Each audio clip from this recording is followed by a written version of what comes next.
Well, good Tuesday afternoon to ya. It's Dan. I want to welcome you to my home in the sticks. I hope everybody's having a show enough good Tuesday and a good start to a new week. But I'm here to tell you, in East Central Mississippi, we are touching the 80s today. Windy, pretty nice to be outside. Before we get started on this video, I always like to mention that if you are new to the channel, we sure enough want to welcome you. And if you're returning just to see what old Dan's got going on over her, I thank you for coming back. What I want to share with you and y'all today is, remember that piece of equipment I made a little road trip to get? Give me a second and I'm fixing to show ya.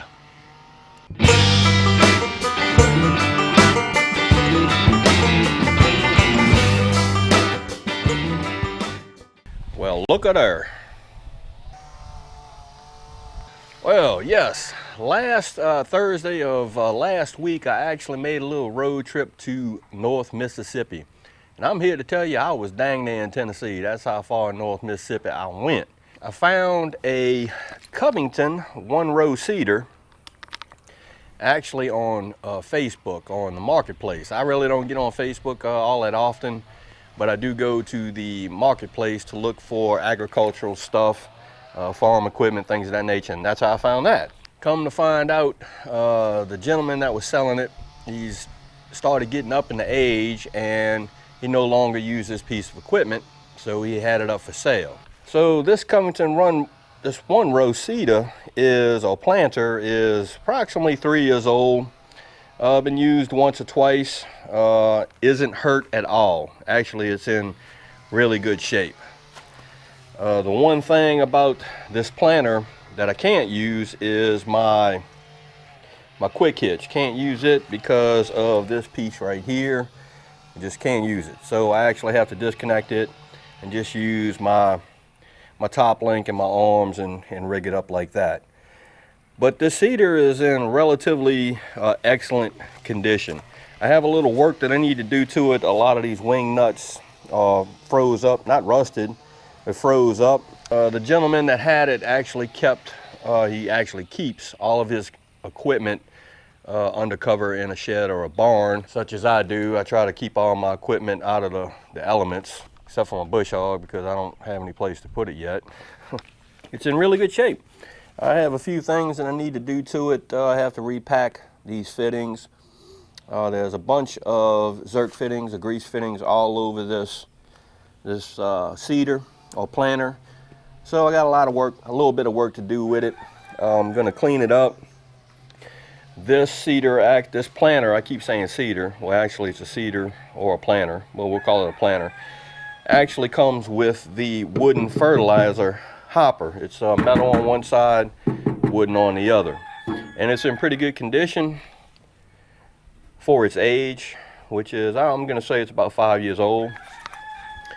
Things with these planters is, of course, fertilizer will just eat through anything in a matter of seconds if you let it sit there. So it's going to be pretty imperative that once I get finished using this cedar, this planter, I'll hose it out real good. I'm going to have to say, overall, that I think I got a really good deal on this guy. The one thing that I have noticed about this Covington is the owner's manual really does not tell you how to use it. The equipment in itself is very simple, actually. It's almost genius. But this guy, these sprockets right here, one here and one here, and of course you have one there. But these sprockets have X amount of teeth on them, and there is a ratio between this one and this one whereby you control the spacing on your seeds when you're planting. So I need to study up on that and look at that. The actual seeding plate is in real good condition. And the gentleman actually gave me a bunch of seed plates and the various sprockets that go with this piece of equipment. So I think I lucked out because they're all in good shape. And I want to say that there's 2, 4, 5 of them maybe. Yeah, there's 5 up. He even actually said what they are. Watermelon, squash, pumpkin. Ah, okay. That takes the guesswork out of a lot of stuff. But it wasn't the deal that I got was not bad at all for the piece of equipment and all of the sprockets and plates. So that's I think I made out pretty good on that. So it's going to be pretty much a learning curve for me using this piece of equipment, because as my neighbor out there weed eating, but I never really used a planter before. Actually, everything that I planted was making rows, using a hoe, making a furrow, planting the seeds by hand, fertilizing. Everything was done by hand. But I think this is going to make stuff a lot easier. You and y'all that may have one of these Covington seeders, planters, if y'all have any tips or anything like that you'd like to share, please let me know, or drop something down in the comments if you may have any suggestions, anything like that. Hint, hint. Kyle and I are really looking forward to using this piece of equipment because, Lord of mercy, we got a whole bunch of bud beans we need to put out. We're actually hoping for some rain in the next couple of days because we have all our purple hull peas out.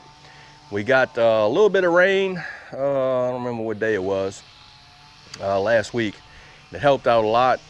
But Lord, this Mississippi heat is starting to come on us. So I'm gonna have to start using the rainwater for the earth bed and some of the raised beds over here, but I'm really hoping on the stuff that falls out the sky to water all that stuff over there.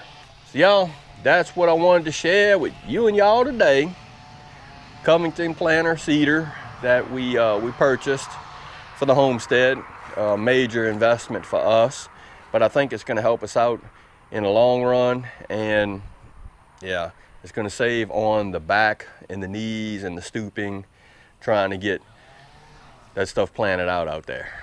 So again, I hope everybody's having a show enough good Tuesday. I hope everybody's being safe amid this crisis that's still going on with us right now. If you like this video, go on and give it a thumbs up. They help. If you haven't subscribed to the Home and the Sticks channel, Lord of mercy, y'all need to come on over here and give old Dan a look, because I'm always doing stuff. With that being said, you know what's coming. Dan Referee sure enough always gonna say it. Don't let nobody dull your shine. I mean, nobody. You sure enough get your shine on. And Dan will see you and y'all in the next video.